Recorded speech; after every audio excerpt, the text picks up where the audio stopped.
I wanted to explore, or at least in some way explore, what possibilities were out there. I'm not against labels. I just don't want to use labels as a crutch or In as a a half way mile, keep to right toward Alaska 3 avoid north using the right lane. exploring the possibilities that are out there. And even though I'm a celibate kind of person, that doesn't mean I can't experience or have curiosity. I'm more intellectual, academical. I'm curious in thought and theory what it's like to pursue knowledge about orientation. And I'm only in the infancy stage. When you don't know really anything for 30 years about different kinds of orientation, it's like you're feeling around in the dark blind, metaphorically speaking. And for those listening that grew up in households, environments, and religions that denied anything but two genders and one orientation, I mean, I feel for you, because I went through the same thing. The amount of narcissism, ignorance, and the audacity, the egregiousness of straight Christians saying there's only two orientations, when we have evidence there are so many types, so many different ways to express, or the restraint of expressing sexuality. It is really a spectrum. And the terms we use, such as heterosexual, bisexual, Craddock, a man, coined a lot of those terms, and it hasn't been very long since those terms were mainstream.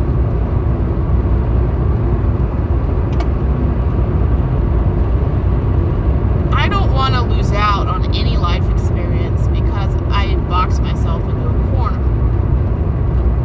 I think I'm better than that, and I want to experience everything life has to offer. The worst that could happen is that I decide I don't like it, or it's not something I prefer.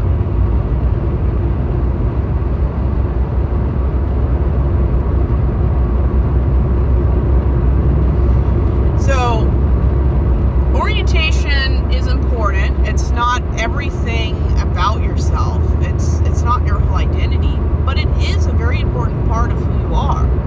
And just because you decide you're not going to have sex, you're going to be abstinent, doesn't make you any less of your orientation. I mean, you can be heterosexual and celibate. That doesn't make you any less heterosexual. And yet, a lot of people, when they find out you're in your 30s and you're not having sex at all, they think you're automatically asexual. That has nothing to do with your orientation. If it's a choice to stay celibate, that's fine. If you're living abstinence because you don't have any desire at all, or the desire is completely different than what mainstream contemporary people expect, that doesn't necessarily change your orientation. I've struggled with it my whole life, where people put labels on me because I live a life in the absence of doing something. That's not my orientation. You're not asexual or aromantic because you don't have sex. It's usually, it comes down to desire. That's what tells you what your orientation is. And I have people asking me all the time, are you asexual because you're abstinent? No. That's not how orientation works. I find I have a happier life without drama. I lived with so much drama, I can watch it, I do not want to live it.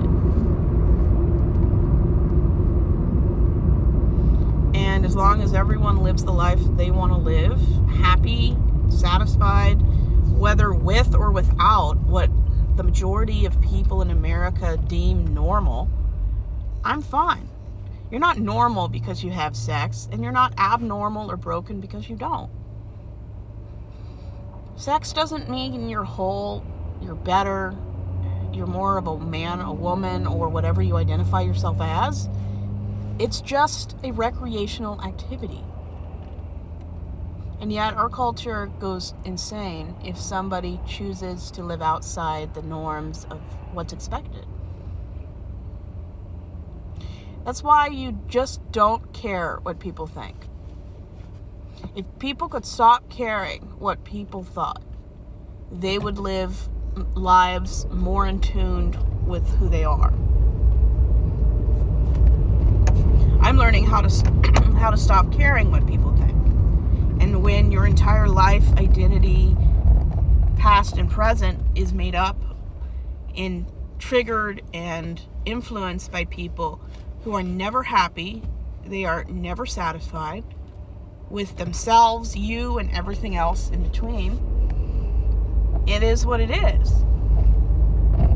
The problem is, I just need to stop caring what people think, because unless somebody's opinion makes my day better, makes me happier, makes me the best version of myself because they care enough to talk to me about it, stop caring what anyone else has to think, say, or their expectations.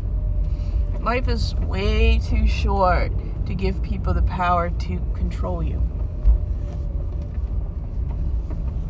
Everyone has their own power until they give it away.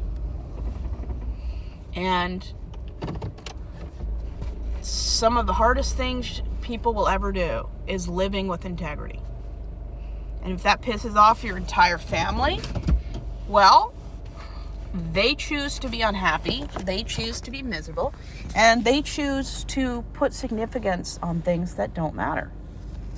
So, I'm not the person who has to deal with that problem. I don't want my orientation to be everything about myself.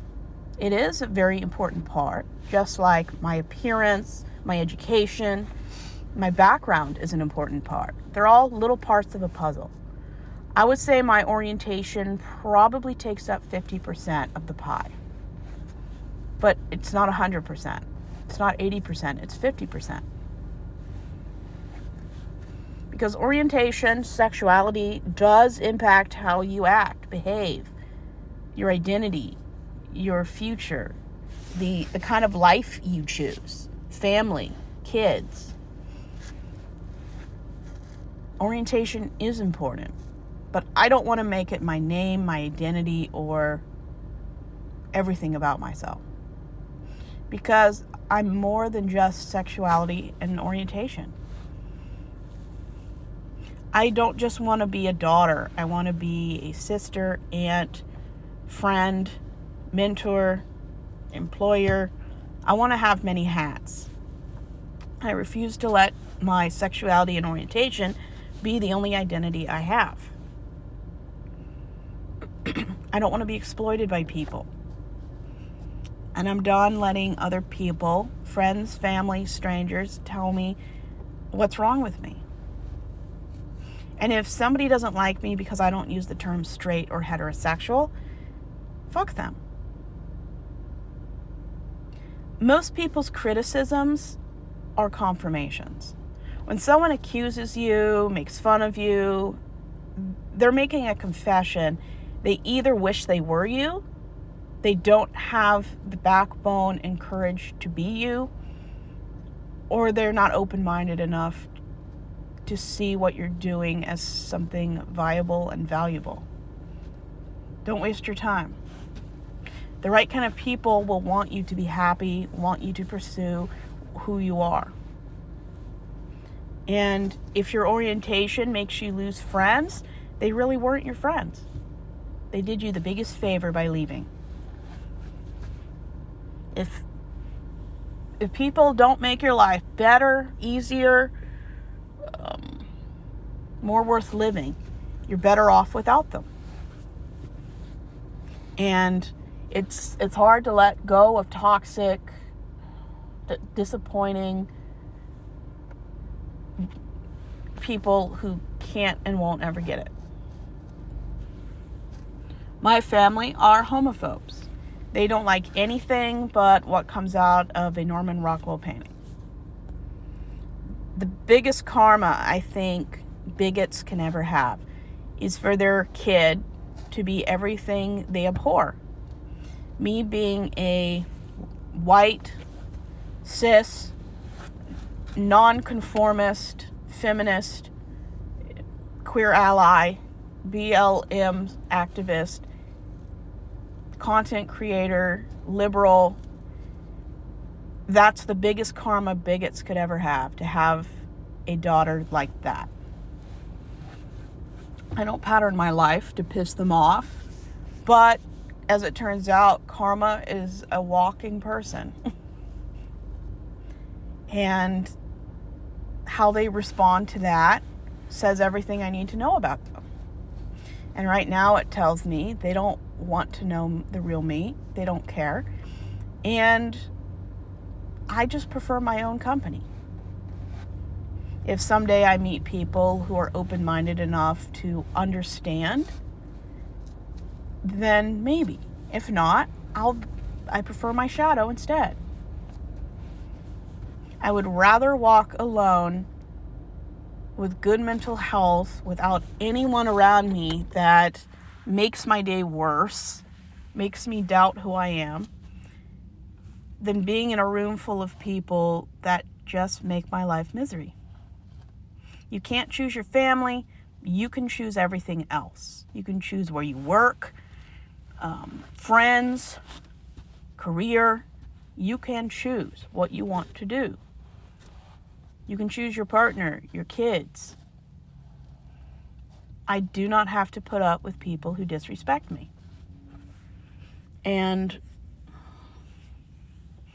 when you know your worth and you can advocate for yourself, put up boundaries, say no, you really start to learn who people really are. And in this case, I don't want to be around them. And as I move through the years of gaining more knowledge about myself, your orientation doesn't change. You might discover things about yourself that you can change a label or merge into something that better fits you, but your orientation doesn't change. Your knowledge of it does. And don't be too hard on yourself. Rome was not built in a day. It takes years, decades for a lot of people to even have the courage to acknowledge they're different without even putting a label on it. People can go half their lives and think they're straight, and they're not. And just because you have a label does not mean you have to do everything that label says you're supposed to. If you're going to be something, rock it, be the best version of it. And if you're one of those people that may have a label but don't want to live underneath a label, where the label tells you what you should and shouldn't do, you want to pave out your own path, fine. But do not be surprised if everyone you think cares about you shows you who they really are. And none of my family will ever get it. I do not think they will ever get it. They would have to have a massive change in their neurological systems for them to get it. Because God is their identity. And they are too terrified, too indoctrinated to want anything else. And unless they have a massive change in how their brain works, they will never get it. And honestly, with how they've treated me, even if they started to get it, I'm done. I am not going to let people treat me that way anymore. And I deserve better. I'm non-discriminatory. I'm non-discriminating because I don't want to lose out on anything just because I have a label. I don't ever see myself getting married or having relationships because I prefer my own shadow instead. I have more fun with myself than I do with other people. And that's okay. And I'm not asexual because I do that. I'm not aromantic because I do that. That makes me celibate, but it does not make me asexual. I've met a lot of asexual people, and they have their own issues they work through. The ace phobia, especially in religious homes. We all have our problems. We all have our hurdles to overcome. And for those like me who grew up in homes so intolerant, so enmeshed with each other that they don't want you to be different, and they're so enmeshed they can't even have a conversation if you're different, about being different, it's not you. You're not the problem. They can't or won't act their age. And at some point, you have to move on. That doesn't mean it's not painful, hurtful, and confusing, because it can be. Don't waste your life waiting for people who will never get it. Or they may get it so many years from now, you've wasted half your life waiting. And I feel bad for my family, because when you have very bigoted views, you are going to lose out on a lot of things. You're going to lose out on relationships. You're going to lose out with intimacy and connection. But that's their choice. They would rather be comfortable than be challenged. That is the basics of enmeshment.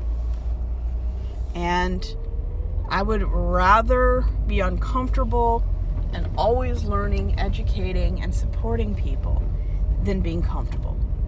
If I want comfort, I can sit on my couch. I don't want to be comfortable when it comes to being challenged. I like being challenged, as long as everyone treats each other with respect. I want to be around people that uphold my value as a person. And I think everyone deserves at least one person in their life that sees them for who they are and is their biggest cheerleader. Even though I think I want to be my biggest cheerleader, I still think everyone needs someone to believe in them. Everyone deserves to have a true friend, and sometimes that's going to be us, because it still surprises me the level of BS friends used to give me.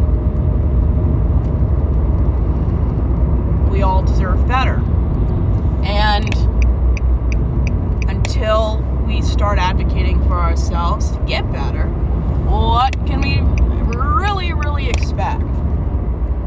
We always settle for the friendship, love, and support we think we deserve. And in a lot of people's cases who aren't straight or Christian and have to come out, we sometimes settle or come out for validation, and that's not why you should come out, because there's a very, very big chance your family will not accept you. But that's not why we come out. That's not why we are who we are, and why we're not proud of who we are. You should be proud of who you are, even if no one on this planet accepts you. Because the only person who's losing out on anything are the bigots who can't get it together. And I do not see my family ever getting it together. Because my eldest brother is a Christian professor at a big Christian university. My youngest brother, 3 years older than me, is a Christian pastor.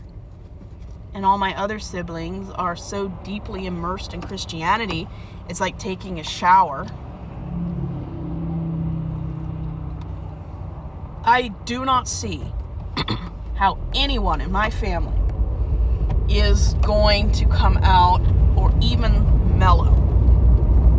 Because as long as my parents are alive, they're not going to support anyone who supports me. Relationships in my family hinge on how we feel about their God, what relationship we have with their God. If I have a difference of religion or anything, we can become estranged. I don't see anyone in my family ever mellowing when it comes to their religion or their bigotry. They have no incentive to. They're not going to get the support. They're going to lose their relationship with certain people. So, at the end of the day, I honestly don't see anyone in my family mellowing. So, I think I'm going to be probably the only one in my family that is going to be the way I am. And a lot of the times, it is a stereotype to be the only atheist in a Christian family. And I'm okay with that because I'd rather be who I am and have nobody than be who I'm not and have fake people.